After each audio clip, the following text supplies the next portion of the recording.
எல்லாருக்கும் வணக்கம். போன ஆண்டிலே மக்கள் பல துன்பங்களை அனுபவித்தார்கள். இயற்கை அனர்த்தம், பொருளாதார பின்னடைவு, இன்னும் அரசியல் ரீதியான இன ரீதியான பிரச்சனைகள், நில ரீதியான பிரச்சனைகள், இப்படி தொடர்ச்சியாக எங்களுடைய தமிழ் தேசிய இனம் மிக ஒரு இக்கட்டான சூழ்நிலையிலும் இந்த இலங்கை நாடும் இந்த இயற்கை அனர்த்தத்தாலும் பொருளாதார வீழ்ச்சியாலும் போன வருடம் தத்தளித்ததை நாங்கள் எல்லோரும் அறிந்த உண்மை. அந்த வகையிலே இந்த பிறந்திருக்கின்ற ஆண்டு எங்களுடைய மக்களுக்கு சுபிட்சமான ஒரு ஆண்டாக அமைய வேண்டும். இந்த நாடு, எங்களுடைய நாடு, இந்த பொருளாதாரத்திலிருந்து, இந்த இயற்கை அனர்த்தத்திலிருந்து அந்த மக்களை மீட்டெடுப்பதற்கான அனைத்து விடயங்களிலும் நேர்த்தியான முறையிலே செயல்பட்டு எங்களுடைய மக்களுடைய அந்த அழிவில் இருந்து காப்பாற்றுகின்ற ஆண்டாக இந்த ஆண்டு அமைய வேண்டும். அந்த வகையிலே எங்களுடைய இலங்கை மக்களுக்கு எங்களுடைய வன்னி மாவட்ட மக்கள் சார்பாக எங்களுடைய புது வருட வாழ்த்துக்களை தெரிவித்திருக்கின்றோம்.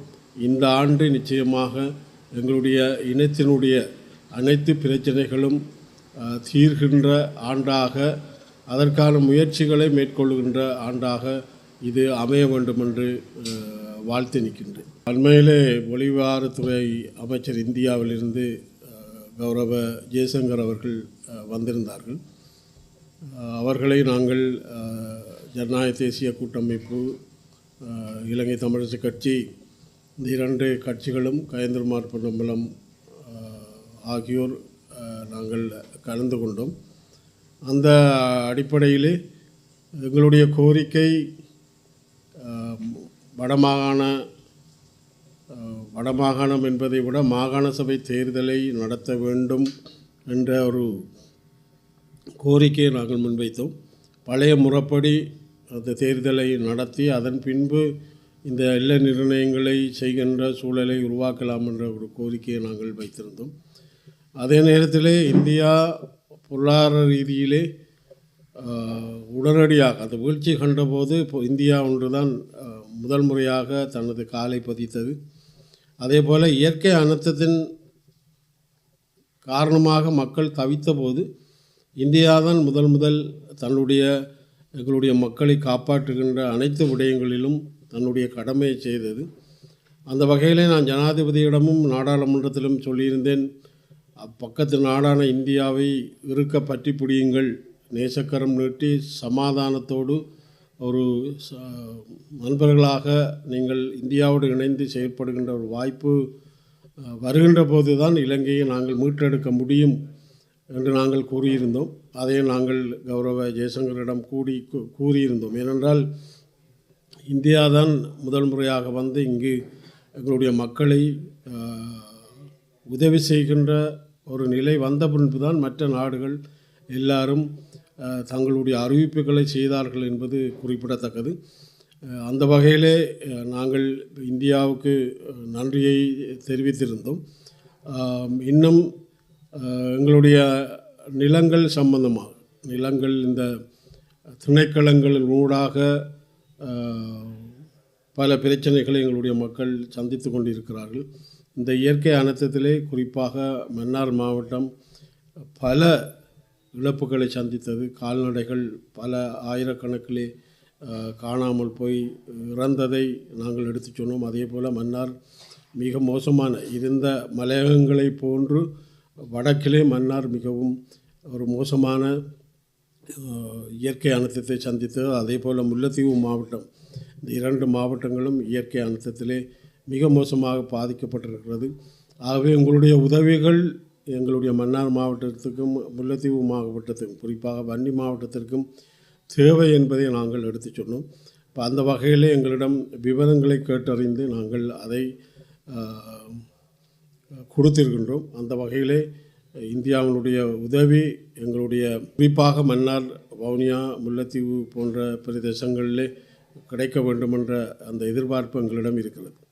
இருந்தாலும் போன ஜனாதிபதி அவர்கள் மன்னாருக்கு வந்த நேரம் இந்த இயற்கை அனர்த்தத்தால் பாதிக்கப்படுகின்ற மக்களுக்கான நிவாரண வேலை திட்டங்கள், அது ரோட்டாக இருக்கலாம் அல்லது அவருடைய வாழ்வாதாரமாக இருக்கலாம் அல்லது அளிக்கப்பட்ட வீடுகளுக்கு நிவாரணமாக இருக்கலாம். எல்லாவற்றையும் நிவர்த்தி செய்கின்ற கூட்டமாக அது அமைந்தாலும் கூட எங்களுடைய மீனவர்கள் இந்த இயற்கை அனர்த்தம் வரப்போகிறது என்றால் முதல் முறையாக பாதிக்கப்படுகிறவர்கள் எங்களுடைய மீனவ சமூகம்.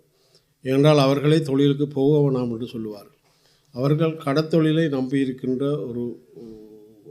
அதைத்தான் தங்களுடைய வாழ்வாதாரமாக கொள்ளுகின்ற எங்களுடைய சமூகம். இந்த இயற்கை அனர்த்தத்திலே அறிவிப்புகள் வந்தபோது அவர்கள் கடத்தொழிலுக்கு செல்வதில்லை. ஆனால் அவர்களுக்கு சாப்பாட்டுக்கான அல்லது அவர்களுடைய எதிர்காலத்திற்கான அந்த குறிப்பிட்ட நாட்கள் வரைக்கும் அவர்கள் கண்டுகொள்ளப்படவில்லை என்பதை நான் ஜனாதிபதியின் கவனத்துக்கு கொண்டு வந்திருந்தேன்.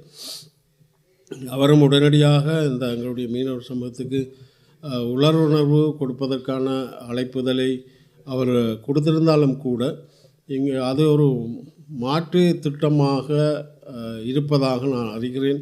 என்றால் ஜனாதிபதி அவர்கள் எங்களுடைய மீனவர் சமூகத்திற்கு உணவு கொடுக்க வேண்டும். கிட்டத்தட்ட 22,000 குடும்பங்கள் இருப்பதாக எங்களுடைய இந்த பொறுப்பான சமூகத்துக்கு பொறுப்பான அதிகாரி அவர்கள் சொல்லுகின்ற போது அவர்களுக்கு உடனடியாக கொடுக்க வேண்டும் என்ற ஒரு உத்தரவை இடுகின்ற போது இப்பொழுது இந்த அரசாங்கம் 2 விதமாக பாதிக்கப்பட்ட மக்களுக்கு கொடுக்கின்ற நிவாரணங்கள் எங்களுடைய மீனவ சங்கங்களுக்கு கொடுக்கப்பட்டிருந்தால் இந்த உணவு கொடுக்க முடியாதென்ற ஒரு நிலை இருப்பதாக அறிகின்றோம். அது உண்மையிலே ஏற்றுக்கொள்ள முடியாது. என்றால் எங்களுடைய சமூகத்தை ஆரம்பத்திலிருந்து அவர்கள் மிக ஒரு துன்பகரமான அவர்களுடைய உடைமைகள் இன்றைக்கு போட் இல்லை, அவர்களுடைய வலைகள் கடலில் இருந்த வலைகள் இல்லை, இப்படி மோசமான நிலைகளை கண்டிருந்தாலும் கூட வரும் போட்டுக்கு மட்டும் நிவாரணம் கொடுக்கப்படுகிறது. வலைகள் காணாப்படும் வலைகளுடைய விவரங்கள் எடுக்கப்பட்டிருக்கிறது ஒழிய அதற்கான நிவாரணம் அறிவிக்கப்படவில்லை. விவசாயிகளுக்கு நிவாரணம் அறிவிக்கப்பட்டிருக்கிறது.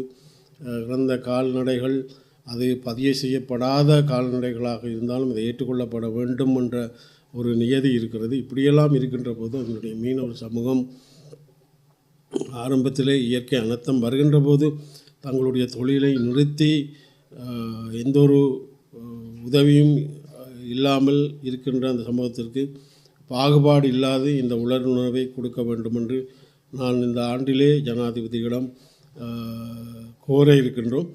அந்த வகையிலே இந்த புதிய ஒரு கட்டுமான பணியை இலங்கை அரசாங்கம்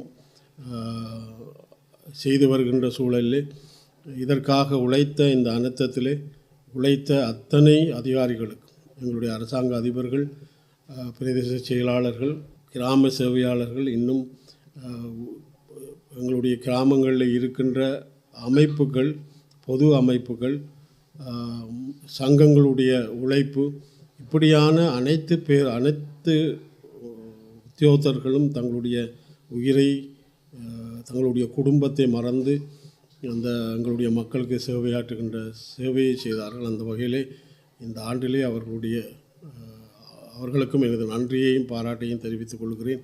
உங்களுடைய அந்த உழைப்பு என்பது நிச்சயமாக நன்மை பாய்க்கும் உங்களுக்கு என்பதை நான் இங்கு வாழ்த்துச் செய்தியாக சொல்லிக்கொள்ள விரும்புகின்றேன்.